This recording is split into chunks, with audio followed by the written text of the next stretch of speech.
آج کی اس پرنور محفل میں میرا موضوع مقالہ ہے اسلام کا عائلی اور خاندانی نظام۔ سامعین کرام، خاندانی زندگی انسان کا سب سے بڑا انسانی وصف ہے، ورنہ خاندانی زندگی کے عادی تو حیوانات بھی نہیں ہوتے۔ تمام مخلوقات میں انسان ہی ایسی مخلوق ہے جو اپنے جیسے لوگوں کے ساتھ جینا پسند کرتا ہے۔ تاریخ کے ہر دور میں انسان کو سب سے بڑی سزا یہی دی جاتی رہی ہے کہ اسے انسانوں سے کاٹ کر ایسی تاریخ کوٹریوں میں چھوڑ دیا جائے جہاں کوئی آدمی نہ ہو۔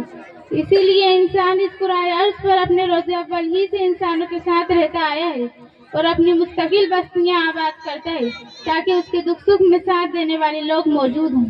لہٰذا یہ کہنا بے جانا ہوگا کہ انسانی تہذیب کی بنیادوں میں ہی خاندانی نظام کی محبت ڈال دی گئی ہے۔ اسلام انسان کی اس فطری ضرورت کا بھرپور خیال رکھتا ہے اور اسے ایسی تعلیمات عطا کرتا ہے جو ایک صالح عائلی اور خاندانی نظام کی بنیاد بن سکے۔ اسلام کی نگاہ میں خاندان کی ابتدا نکاح سے ہوتی ہے۔ نکاح کا پاکیزہ رشتہ دو اجنبی افراد کو احساس ذمہ داری کے سنہرے بندھن سے باندھ دیتا ہے، پھر ان کے ذریعے بے شمار رشتے وجود میں آتے ہیں جنہیں قرآن مجید اور حدیث رسول اللہ صلی اللہ علیہ وسلم اخلاق کریمانہ کی ڈور میں موتیوں کی طرح پرو دیتے ہیں۔ اسلام خاندان کے ہر فرد سے یہ مطالبہ کرتا ہے کہ وہ خاندان کی تشکیل اور تعمیر میں ذمہ دارانہ کردار ادا کرے۔ اسلام اپنے پاس مکمل عائلی فلسفہ رکھتا ہے۔ وہ خاندان کی ریاست کی ذمہ داری مرد کے ہاتھ میں دیتا ہے۔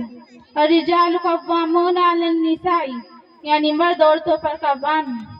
اس آیت کی تفسیر کرتے ہوئے علامہ ابن جریر طبری رحمۃ اللہ علیہ لکھتے ہیں کہ خاندانی نظام اگر ترقی، کامیابی اور فلاح سے آراستہ ہو سکتا ہے اور تنزلی و پستی سے بچ سکتا ہے، اس کے لیے ضروری ہے کہ اس نظام کی قیادت اور سیادت مردوں کے ہاتھ میں ہو، کیونکہ اللہ نے انہیں قوت عطا کی ہے۔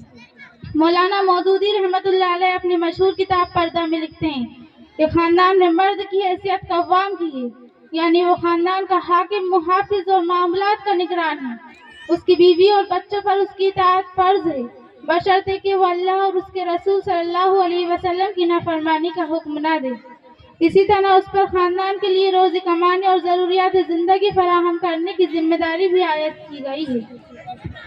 اگر ہم ابن جریر طبری رحمۃ اللہ علیہ کی تفسیر اور مولانا مودودی رحمۃ اللہ علیہ کی تشریح پر غور کریں تو یہ حقیقت روز روشن کی طرح واضح ہو جاتی ہے کہ ہمارے عروج کے دور میں خاندانوں کی کامیابی، اچھی نسل کی تربیت کا سبب یہی تھا کہ مرد خاندان کا سربراہ تھا۔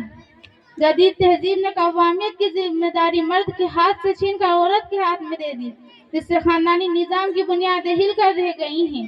اس کی اندھی تقلید کے سنگین نقصانات اور اس کے تباہ کن اثرات سے کون انکار کر سکتا ہے؟ عزیز سامعین، ہمارا خاندانی نظام تباہی کے دہانے پر کھڑا ہے۔ مغربی کلچر نے مرد اور عورت دونوں کو خاندان کے تصور سے آزاد کر دیا ہے۔ اب انسان خاندانی زندگی گزارنے کے بجائے انفرادی زندگی کو ترجیح دینے لگا ہے۔ ماڈرن کلچر اس کی رگوں میں سرایت کر چکا ہے۔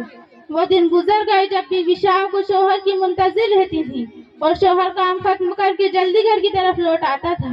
ماں کی آغوش میں سمٹنے والے بچے بھی ناپید ہوتے جا رہے ہیں اور باپ کے سائے میں آداب زندگی سیکھنے والے بھی کم ہوتے جا رہے ہیں۔ چچا اور بڑے ابا کا کلچر ختم ہو گیا اور خاندان کی بزرگ خواتین اولڈ ایج ہوم کی زینت بن گئی ہیں۔